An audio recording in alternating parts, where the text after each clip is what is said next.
Hi guys, welcome back. I'm Maya with Simply Bloom. It's kind of a chilly, gray, cloudy, gloomy day outside, but we don't have snow, any new snow. We were supposed to get a bunch of snow today and it looks like it's missed us, which I am excited about. It can rain all at once, but I am ready to be done with snow. We are going to be tackling a little bit of a garden area that I showed like once, maybe twice last year.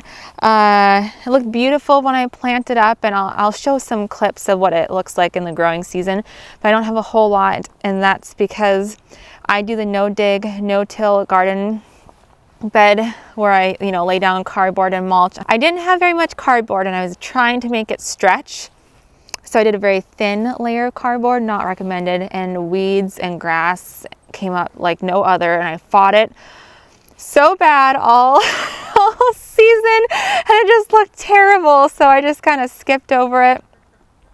But this will be, I'm just cutting back perennials at this point, but this will be a part of my Dirty Little Garden Secrets series this spring. So let me show you. So this is the area that we are looking at. We have a tack shed here. You can see some bags of mulch. We have a tack shed here. My daughter has been doing some spring cleaning, so she's pulling some stuff out of the shed. That's what that stuff is. And this is what we have here. This is also over here. I need to clean this up.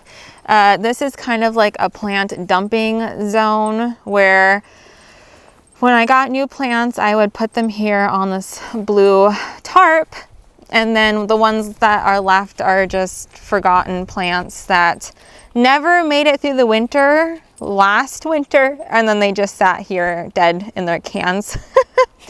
All last summer, I have some trees here that they are alive. You can see the buds swelling. This is a Goodland apple. And then 2 apricots that both died. Apricot. They just do not make it here, apparently. And then we have a Niobe willow right there, which I need to figure out where to plant. But just excuse this mess, that's what's going on there. But right here, this is the bed that we're working on. This is a lemon meringue baptisia. I absolutely love this plant. And then it looks so pretty in the winter time with the seed pods. I kind of want to try planting some. I think all of these, oh, here's a seed pod that's closed. Maybe I'll gather some seed pods, and just for fun, we will try planting them. Yeah, you can see the seeds in there. I heard that it takes like 2 years for baptisia to flower after planting the seed, but we'll try it. I think that's enough. Anyways, I'm just going to go through, cut things back. I'll show you if I can find clips. I'll show you like what this looked like during the growing season. And then I know once my mulch unthaws, I do have some more mulch, I'm gonna lay down a thicker layer of cardboard and more mulch to just prevent any weeds growing this spring. So let's get started.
Okay, you guys, I am done for the most part cutting back some things. Note to self, invest in a good pair of pruners.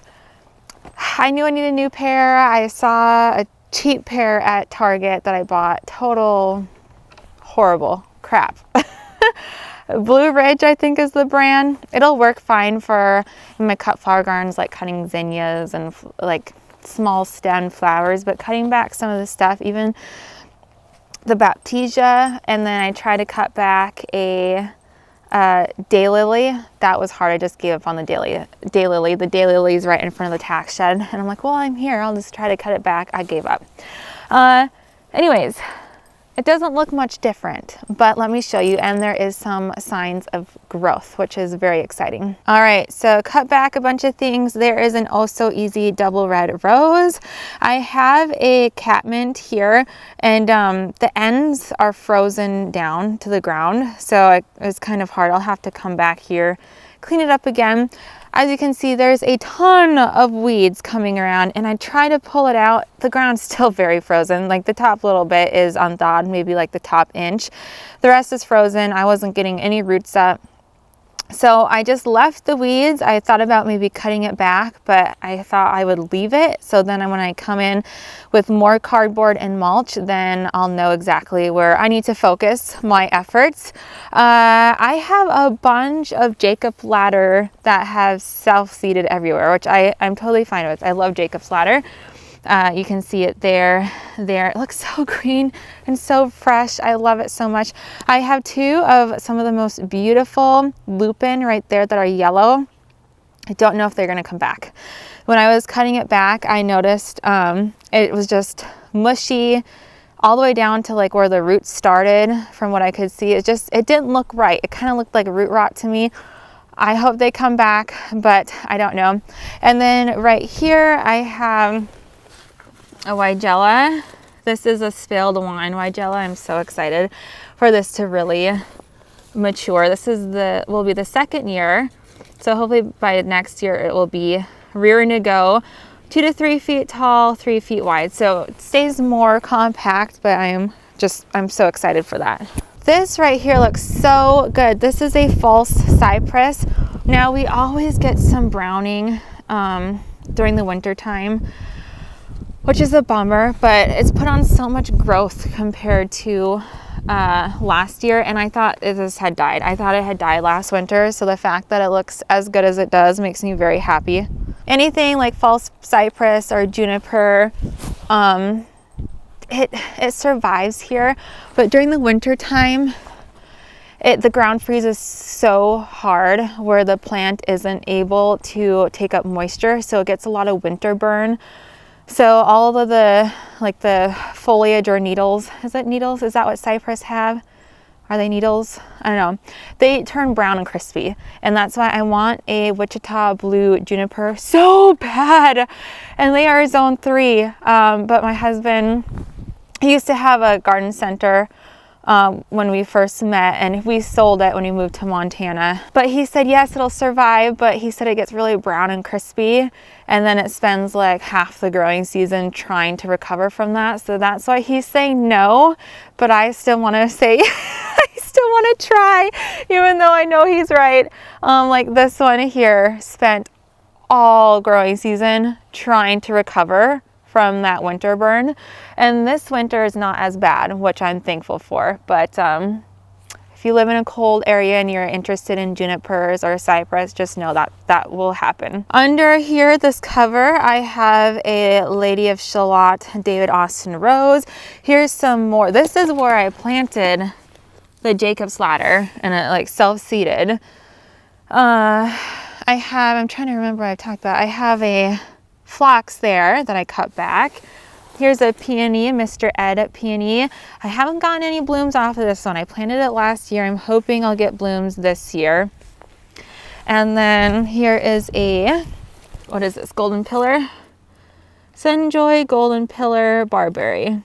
Hopefully it makes it. Barberry barely survives here, but I love it. And this one stays really skinny. 3 to 4 feet tall, 1.5 to 2 feet wide. But I love that. I just love that. Look at that picture. So pretty. That's going to be it for this video. The wind's starting to pick up and my fingers are absolutely frozen. I should have wore gloves. But that is it. Thank you so much for watching. I hope you guys have a great day and I'll see you next time. Bye.